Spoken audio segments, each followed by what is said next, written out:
Eto na mga kabayan, Estados Unidos umatake sa bansang Venezuela. Simula na nga ba ito ng bagong digmaan? Ngayon ay may 11 Venezuelans ang napatay dahil sa United States. Ano kaya magiging aksyon ng presidente ng Venezuela na si Nicolas Maduro? Hudyat na kaya ito ng panibagong kaguluhan kung saan direktang sangkot na nga ang Amerika? Ano kaya ang mga posibleng magiging epekto nito sa ating mundo? Ako po si Roy Zen, welcome sa Kien Thoughts. Kung hilig mo mga ganitong uri ng videos, mag-like at mag-subscribe para lagi kang updated sa ating mga susunod na upload. Mga kabayan, sinabi ni US President Donald Trump na nagsagawa ang US military ng airstrike laban sa isang bangka kung saan lula ng di umano'y pinagbabawal na gamot sa bahagi ng Southern Caribbean. Dito ay 11 members ng Venezuelan gang na Tren de Aragua ang agad na nasawi. Sa isang post sa Truth Social, sinabi ni Trump na ang operasyon ay sinagawa noong Martes ng umaga. Ito ay bilang tugon sa isang report ukol nga sa isang vessel mula sa Venezuela na nagdadala ng illegal na droga papasok sa Estados Unidos. Dagdag pa ni Trump, siya ay nabigyan ng impormasyon ni General Dan Kane, Chairman of the Joint Chiefs of Staff, ukol sa operasyon na ito. Ibinahagi rin niya ang isang grainy aerial video kung saan makikita na may motorboat na tumatakbo sa magulong dagat bago nga ito sumabog at tuluyang lamunin ng apoy. Agad namang nagpost sa social media si Venezuelan Communications Minister Freddy Nañez kung saan kwestiyon ito ang authenticity ng video. Sinasabing maaaring ito ay ginawa lamang sa Artificial Intelligence o AI, bagamat wala pa naman siyang ibinibigay na ebidensya. Samantala, iniulat naman mga kabayan ng Reuters na sa kanilang initial analysis, wala pa silang maipakitang manipulations sa video na ito. Pero nagpapatuloy pa rin ang kanilang verification process.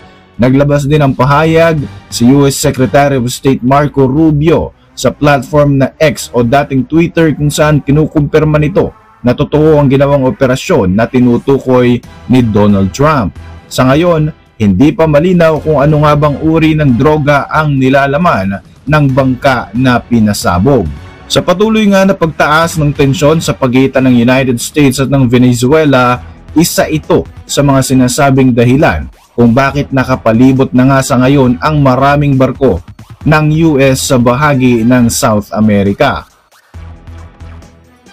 Ayon sa Estados Unidos, ang pagdedeploy ng kanilang Navy ay para pigilan ang talamak na pagpasok ng napakaraming epektos mula sa Venezuela. Pero pag tiningnan mo nga ang laki at forma ng deployment na ito, tila hindi lang ito ang tunay na dahilan. Kahit pa unang tinamaan ng mga airstrike ang mga cartel operations, marami ang naniniwala na may mas malaki pang agenda rito ang Amerika. Nakakagulat din dahil halos minimal lamang o wala ngang balita sa mainstream media tungkol dito. Tahimik lamang ang lahat hanggang sa binanggit na nga ni Trump sa isang announcement na may ginagawang hakbang ang US military. Sinasabing 9 na barko ng Amerika ang nakadeploy ngayon sa naturang rehiyon. Isang cruiser, 3 destroyers, isang fast attack submarine, 3 vessels mula sa Marine Air Ground Task Force, isang littoral combat ship. Sinasabing meron ding mga Sealift Command vessels at Coast Guard cutters, pero hindi lahat inireveal ng Amerika ang mga nakadeploy na military assets na nakapalibot sa Venezuela. Kung iisiping mabuti mga kabayan, parang overkill talaga ang dating. Halimbawa, ang Iwo Jima, isa ito sa mga pinakamalalaking barko ng US Navy. Halos kasing laki ng isang aircraft carrier. Pwede itong magdala ng mga Marines para sa expeditionary missions. Ibig sabihin, pwede silang maglanding at magsagawa ng military operations sa loob mismo ng Venezuelan territory kung gugustuhin ng Estados Unidos. Kumpara lamang sa mga cartels, bakit kailangan ng ganitong klase na mga firepower?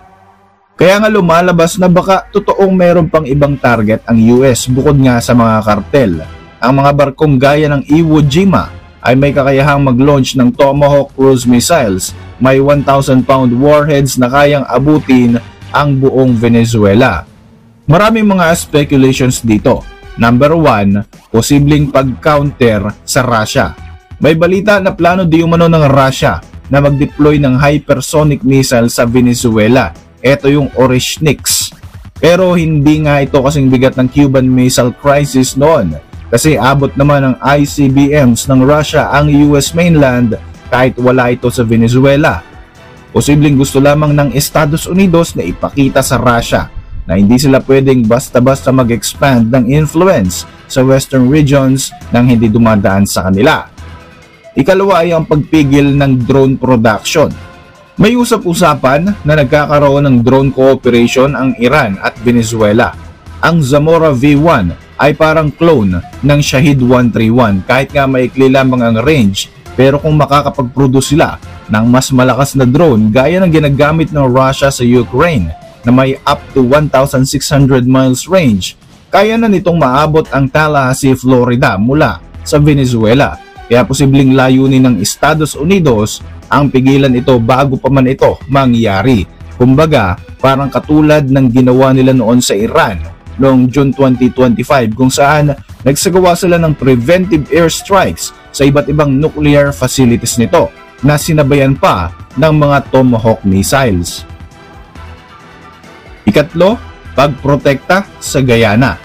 Kung inyong matatandaan mga kabayan, mayroong oil dispute sa pagitan ng Venezuela at Guyana sa bahagi ng Essequibo. Ang bansang Guyana na dati ay hindi naman napapansin pero ngayon ay projected na maging mas mayaman pa per capita kaysa sa Estados Unidos dahil nga sa nadiskubring oil reserves sa bansang ito. Pero inaangkin ng Venezuela ang bahaging ito ng Guyana kung saan andun nga ang oil reserves. Kahit walang malaking balita kamakailan lamang, marami ng insidente ang nagaganap sa pagitan ng dalawang bansa. Katulad na lamang noong March 2025, mayroong Venezuelan patrol ship na pumunta malapit sa ExxonMobil oil facility sa Guyana. Samantala, August 2025 naman, pinaputokan ng mga Venezuelan Army ang Guyanese election vote ng isang opisyal. Ikaapat na nakikitang senaryo ay ang regime change. Gusto ng US na alisin si Nicolas Maduro. Malinaw na gusto ng US na mawala ang Venezuelan president. Meron pa nga siyang patong sa ulo na nagkakahalaga ng $50 million. Pero hindi pa nga sapat ang bilang ng US Marines na nakadeploy dito para sa isang full invasion. Posibleng pinapalakas lamang nila ang moral ng mga local oppositions group sa Venezuela. Lalo na't sinasabi na natalo o nandaya talaga si Nicolas Maduro noong 2024 elections. Maaaring iniisip ng Estados Unidos na kung may susuporta mula sa labas ng bansa, maaaring lalakas ang loob ng mga lumalaban sa regime ni Maduro at kumilos para pabagsakin ito.